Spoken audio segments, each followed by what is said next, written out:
over the world. I love what I do for St. Jude, and I just know that I'm in the right place.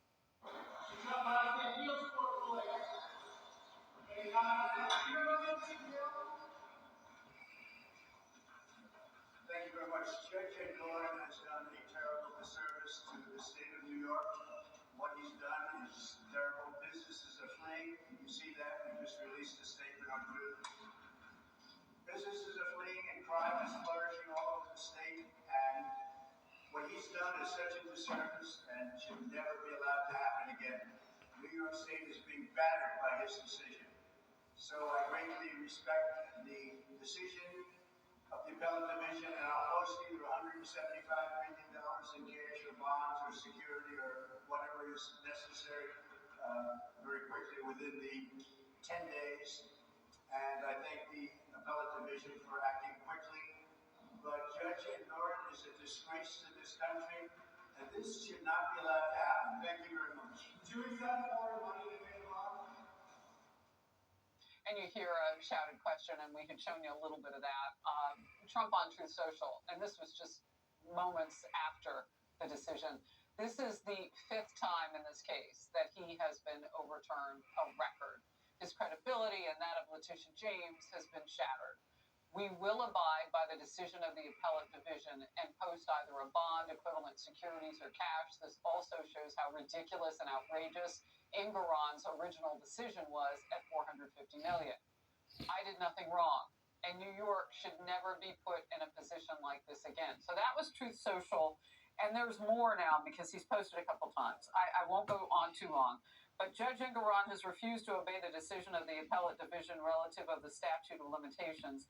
This is a confrontation between a judge and those that rule above him. A very bad situation in which to place New York State and the rule of law. Kaylee.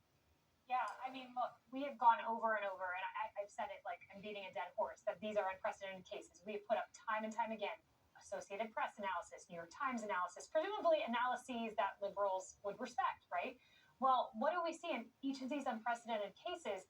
They continue to be overturned either in whole or in part. The Supreme Court with the Maine ballot case, the Supreme Court Colorado ballot case, now you have this judgment being reduced. I agree with Jonathan Turley, it should be 0, but nevertheless being reduced. You go down to Georgia, Fani Willis, the RICO charges being thrown out. You see constant overreach, and I encourage viewers, ask yourself, why? Why do you see constant overreach? The only answer you can get to is these are partisan left-wing actors in the form of Letitia James and Alvin Bragg, and the list goes on. So, Sean, I had kind of a different epiphany during the last hour. I mean, it's an election year for an incumbent president, so I get it. It's politics. But what are these other people being promised? I mean, you've got Letitia James, Attorney General of New York, you would say arguably with some things to lose. She's out there, Gavin. I mean, gonna get Trump. I mean, who does that? That's so low class, but you know what it is? It's not fair. It's not fair in our legal and justice system to behave that way. It's a really good point. It's not fair, but Letitia James is playing to her audience, right? You have a left-wing political base in New York City, and they love. I mean, she won on the fact that she promised to go after Donald Trump, right? That was the political message, and but she's still talking. But she delivered on that promise, and I think New Yorkers still love it, right?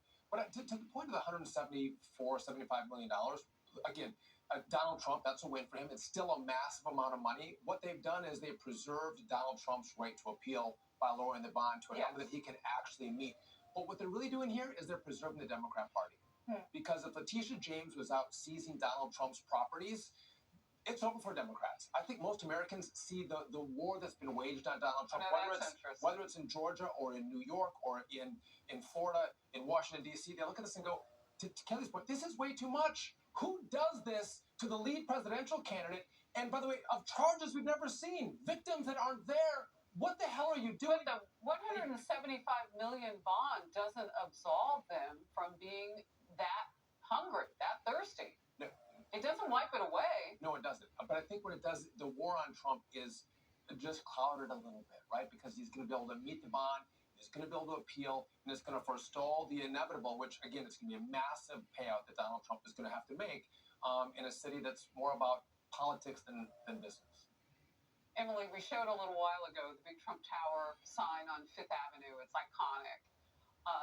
What does this mean now that James won't be able to rip down the letters of Trump Tower?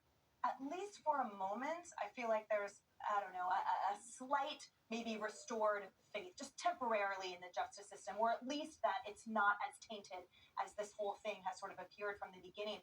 I'd like to carry your ball just a couple yards further, and that's the war on Trump. And I want to point out how deeply it extends, how much people in power bend and sway to what they perceive as pressure from those left libs. And I want to talk about the Chubb CEO. So according to Trump organizations, their attorneys, Chubb was going to potentially underwrite the second bond for them, right? They would accept liquid assets, they would accept real property. Well, word got apparently to the brokers, the investors, and their customers. So cut to the Chubb CEO writing a letter to everyone, oh, I'm so sorry, right? The typical narrative, where once again, the uproar that ensued from them just being part of, as he said, the plumbing of the criminal justice system, i.e. he said, look, we don't play a part. If we put up bonds, like we are not rooting for the defendant. Essentially, money has no color, money has no side type thing. But oh, lo and behold, he too pulled out because the pressure was too great. So what concerns me is that as we go again into the voting in November, just remember that the people in power are making these decisions because of that pressure, the war on Trump, but it's the people who have the power. Ultimately, it's us at the voting booth. Please vote that way. Yeah, I mean, I said it earlier, Rebecca. People should be angry about the fact that this has been handled in such an unfair way.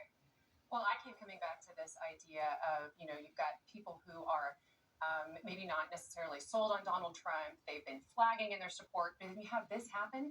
And then all of a sudden you're galvanizing even the most skeptical people who maybe have voted and supported President Trump previously, have gotten tired of all the drama. And they say, wait a second, this is about the rule of law. This is about laws being applied fairly and then the punishment fitting the crime. So I do national security policy, average American here, not a lawyer. So I wanted to know how unprecedented was this money? Was this amount of money that he was expected to pay? Bitcoin fraudster Sam Bankman-Fried's bail was $250 million. Wow. Notorious Ponzi schemer Bernie Madoff's bail was initially set for $10 million. And these were people who had victims in their crimes. Yeah. So we know that this is because he's running for president, Donald Trump's running for president, and it really signals that as long as you don't go after the Democratic machine, you're not going to have a huge penalty. It makes me think of New York City as somewhat a barrel of crabs. Like, who's going to make it out? They didn't want him to be the one who made it out. They wanted to make it out. The Democrats wanted to be the ones on top. Letitia James, the Attorney General, who said she wanted to get Trump for office, has responded to the reduced bond. And here's the quote. Donald Trump is still facing accountability for his staggering fraud. The court has already found that he engaged in years of fraud to falsely inflate his net worth and unjustly enrich himself, his family, and his organization. The $464 million judgment, plus interest, against Donald Trump and the other defendants still stands. In what world does it stand? Well, not in Ruth Bader Ginsburg's role. This is a quote that she gave, again, a liberal icon. She said that that fines can be used to undermine liberties, chill the speech of political enemies, and as a form of retribution, which is exactly what's happening here. Massive fines to chill the speech of the lead presidential candidate, and Letitia James loves it. She has the power to use it, and she's exercising it, but the American people look at this and go, way too much, and they see right through the lawfare that's happening to Trump. Just a couple of extra seconds. You worked with former Donald Trump. What is this day like for him today? Well, I imagine it's not a day he ever thought or dreamed he'd have to go through. I mean, we knew that justice was stacked in one direction, unfortunately, but today I think there's probably a little bit of celebration that there's a fair-minded judge at the appellate level.